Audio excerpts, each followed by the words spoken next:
Nouvelle vidéo de la série dédiée à la présentation des clubs de Serie A, mes clubs préférés. Nous verrons pour une dizaine de clubs, les effectifs, les plans de jeu et les matchs à venir. C'est parti! Dans cette vidéo, je vous présente l'Internazionale de Milano. L'Inter, saison 2021-2022. Le feuilleton qui a marqué dans le sens des départs pour le mercato, ce fut le départ de Lukaku. Il a dit il ne partirait pas, 115 millions d'euros plus tard, il part.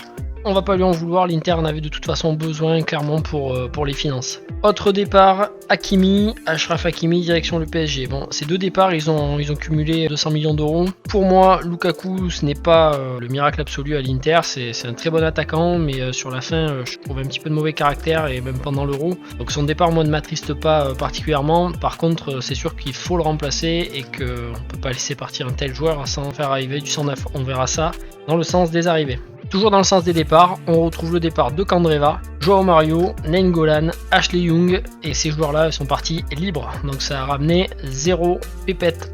Dans le sens des arrivées, on retrouve en achat libre Hakan Çalhanoğlu qui arrive du Milan AC. Hakan Çalhanoğlu, c'est un peu comme Pedro avec la Roma, il passe d'un Milan à l'autre, c'est jamais évident au niveau des supporters. On verra ce que ça donne. Après, moi, je l'annonce tout de suite, la couleur Çalhanoğlu, je suis pas un grand fan. Ensuite, l'arrivée de Dzeko, lui aussi en joueur libre. Çalhanoğlu est arrivé libre, Dzeko arrive libre. Dzeko, ça fait bizarre de plus le voir à la AS Rome, mais par contre là on est sur un attaquant avec un profil qui ressemble quand même à celui de Lukaku. Les arrivées les plus péchues, je dirais, en tout cas celles dont on peut attendre beaucoup, c'est Denzel Dumfries et Joaquim Correa. Donc on est sur des joueurs qui ont... Correa il en a 27, Dumfries il en a 25, Çalhanoğlu il a 27 ans et Dzeko il en a 35. Donc là pour moi c'est le moment où se fait la bascule. Je crois que Dzeko là il peut rentrer dans la vieillesse, mais malgré tout il a marqué, et avec l'Inter et avec sa sélection.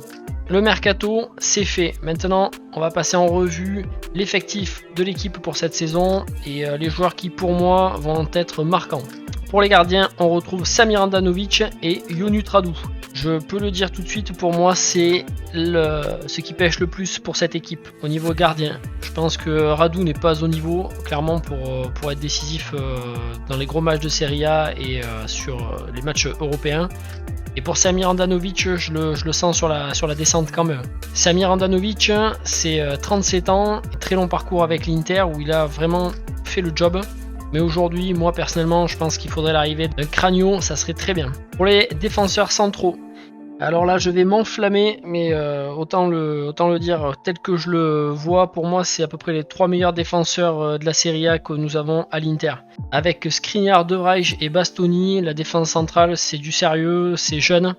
Ça commet des erreurs, attention, c'est pas parfait, mais vraiment pour moi il y a une charnière qui est assez impressionnante et le 3-5-2 c'est un sport particulier à mener, mais eux ils le font très bien. Ensuite, sur ce 3-5-2, on retrouve des joueurs de couloir, donc qui doivent aussi bien défendre qu'attaquer. Donc il y a deux profils, le joueur de couloir plutôt défensif et plutôt offensif.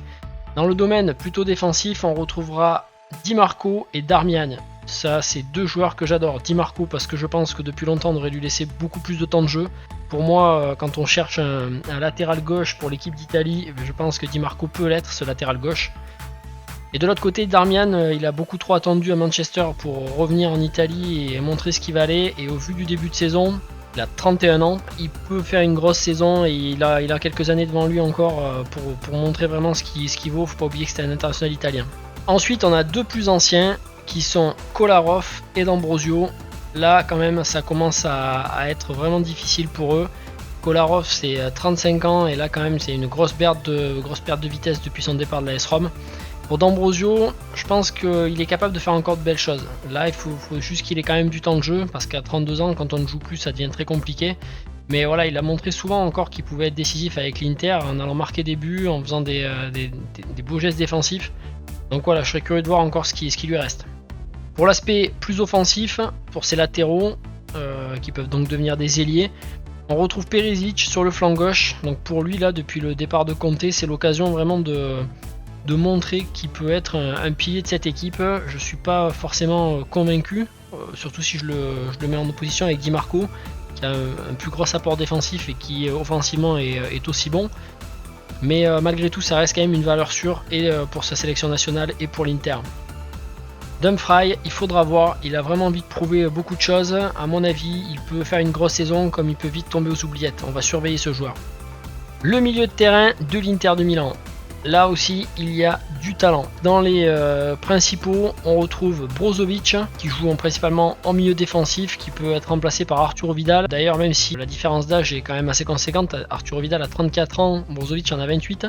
Mais Arturo Vidal, sur ce début de saison, il a vraiment fait de très bonnes entrées. Donc c'est vraiment les deux milieux défensifs principaux de l'équipe. Ensuite, un peu plus offensif, dans la très grande qualité, on retrouvera Stefano Sensi, un de mes joueurs italiens préférés, tout comme Nicolo Barella. C'est vraiment la génération moi que j'adore en Italie. On a maintenant donc Hakan Çalhanoğlu pour être dans l'offensif, il peut jouer attaquant. On a aussi Mattia Vecino. Ensuite on a deux cas de joueurs qui sont blessés, qu'on attend de voir sur le retour. C'est le premier, c'est Roberto Gagliardini. Il a une très bonne frappe de balle, il est capable de montrer de belles qualités offensives, un petit peu moins sur le plan défensif je trouve. Pour lui là c'est la saison de la dernière chance, de toute façon à 27 ans à l'Inter il a failli partir à ce mercato. On va voir comment il va revenir de blessure. Et ensuite il y a le cas Christian Eriksen. Alors voilà, je suis toujours un petit peu mal à l'aise de parler de football vis-à-vis de Christian Eriksen parce qu'il revient de vraiment loin. On a vécu quelque chose de très fort pendant l'Euro et Christian Eriksen, même si vu de ses déclarations, à voir si il reviendra.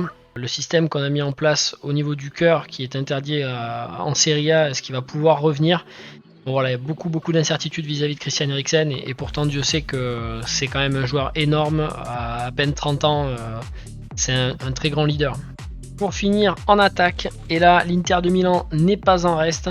Le survivor c'est Lautaro Martinez, on a souvent parlé de lui, peut-être sur le départ, partira pas, n'est pas parti. Alors lui, moi pour être honnête, je trouve un petit peu tête à claque par moment, de par son caractère, mais qu'est-ce qu'il est capable d'être très fort. Lui il peut vraiment faire beaucoup, très bon que l'Inter l'ait gardé, surtout que là il va se retrouver avec deux joueurs de qualité, ça va permettre des combinaisons vraiment particulières, c'est-à-dire qu'on va avoir Edin Dzeko, qu'on peut retrouver en pointe, avec éventuellement Joaquim Correa qui a fait une arrivée tonitruante au club puisqu'en un quart d'heure de jeu il a marqué 2 buts. On peut très bien imaginer Edin Dzeko en pointe avec Lautaro Martinez et Joaquim Correa pour lui donner des remises, des 1-2 et ensuite tenter les frappes.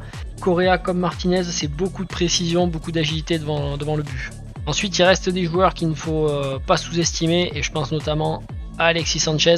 Retour de blessure, il peut aussi faire du bien, il peut jouer à pas mal de postes différents, c'est une boule de nerfs Alexis Sanchez, on verra comment il est quand il revient. Et je finirai avec les deux très jeunes attaquants, 20 ans, 21 ans, Martin Satriano et Facundo Colidio. J'ai un petit peu de doute sur le fait qu'ils aient beaucoup de temps de jeu. Pour autant, la saison va être longue, beaucoup de matchs et de gros matchs à faire pour l'Inter. Donc peut-être que de ces deux joueurs va naître de nouvelles surprises, de nouveaux joueurs à surveiller. Et petit point pour finir avec l'effectif. Meilleur buteur, Joaquim Correa avec les 2 buts marqués en 15 minutes. Le meilleur passeur avec 2 passes décisives, c'est Nicolo Barella. Et maintenant nous passons au plan de jeu. Avec Simone Inzaghi, c'est le 3-5-2, ce qui va plutôt bien à l'Inter puisqu'Antonio Conte évolue aussi en 3-5-2. Simone Inzaghi déjà, c'est là pour le coup c'est un coach que j'apprécie beaucoup. Avoir une équipe du niveau de l'Inter, pour lui c'est vraiment bien vu ce qu'il a fait avec la Lazio. Et donc son 3-5-2, il est facilement muable en 3-4-3. C'est-à-dire que vraiment quand on passe en offensif, on a plutôt un attaquant de pointe avec 2 attaquants qui sont très proches et qui tournent autour sans distinction de côté gauche et côté droit. Ça c'est 2 options qu'offre le 3-5-2 de Simone Inzaghi. Pour l'animation offensive, il y a une action qui résume à peu près tout, je vous mets les images, c'est la capacité de relance et de contre-attaque de l'Inter. Avec la formation et l'animation, ça peut aller très vite, les joueurs, on a quand même des joueurs très techniques au milieu de terrain, Sensi, Barella, Brozovic, Arturo Vidal, Çalhanoğlu, ça a du ballon, c'est capable de faire des déviations très précises. Et comme vous le voyez sur cette action, remontée de balle très rapide, on se retrouve sur une aile à lancer un contre à 3 contre 3. Pour l'animation défensive, pas de particularité, si ce n'est que les ailiers, justement, quand on fait jouer un Perisic et un Darmian, on se retrouve avec un déséquilibre, c'est-à-dire qu'il y a quand même plutôt 4 défenseurs plutôt que réellement 5, avec deux latéraux qui viennent vraiment défendre. Encore un avantage pour moi à favoriser Di Marco sur le côté gauche. Les gros points forts de l'Inter cette saison pour moi, c'est avant tout l'effectif. Il n'est pas encore suffisamment complet je pense, mais pour autant il y a quand même un effectif qui est très solide. Déjà le 11 de départ que vous avez à l'écran, il est costaud.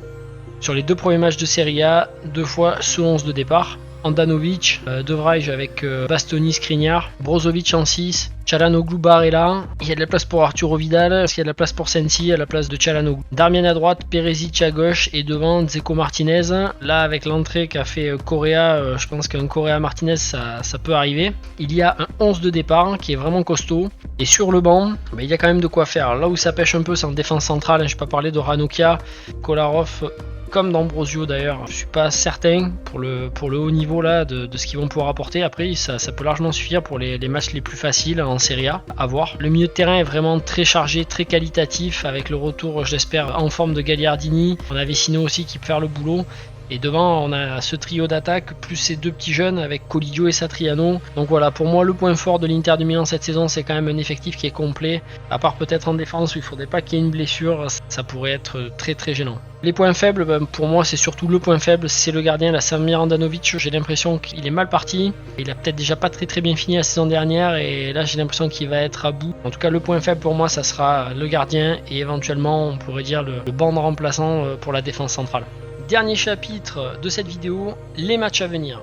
Donc pour le mois de septembre, l'Inter de Milan va également jouer 6 matchs, comme la Lazio. Un déplacement à la Sampdoria, le 12 pour moi, ils ont largement la capacité de battre la Sampdoria. Ensuite, le match vraiment attendu, c'est le premier match de Ligue des Champions, 15 septembre. Inter-Real Madrid, grosse affiche. À la maison, je n'exclus pas que l'Inter fasse sensation et réussisse à battre le Real Madrid, à Milan. Ensuite, encore à domicile, il faudra jouer Bologne. Là, pour moi, c'est l'Inter qui va gagner. On aura un déplacement au Stadio Artemio Franchi à Florence pour aller jouer donc contre la Fiorentina. Là, à mon avis, ça sera difficile. Là, les matchs vont s'enchaîner et la Fiorentina, il risque d'être vraiment prêt pour ce rendez-vous. Je ne serais pas étonné d'une surprise avec un effectif qui va sûrement devoir tourner un petit peu. Ensuite, on aura Inter-Atalanta, c'est des très très grosses affiches. Soit l'Atalanta parvient à se ressaisir, dans le cas contraire, l'Inter a de fortes chances de pouvoir encore s'imposer. Fin septembre, le 28, l'Inter se déplacera sur la pelouse du Shakhtar Donetsk. Là, l'Inter, ils vont gagner, doivent de toute façon jouer sur l'Europe pour prendre leur statut international. Il faut vraiment qu'ils fassent des résultats en Europe. Cette vidéo est maintenant terminée. Présenter l'Inter de Milan, ça a été un grand plaisir. L'Inter de Milan fait vraiment partie de mes clubs préférés. J'espère vraiment qu'ils vont faire un beau parcours en Europe. Je leur souhaite le meilleur. Ils ont moyen d'aller plus loin que ce qu'ils font d'habitude. Je vous remercie de me soutenir en vous abonnant, en mettant le pouce bleu, en regardant et en commentant mes vidéos pour m'aider à progresser. Ce n'est que la 3e. On se retrouve très rapidement pour une autre présentation d'un club italien. Et je vous dis au revoir.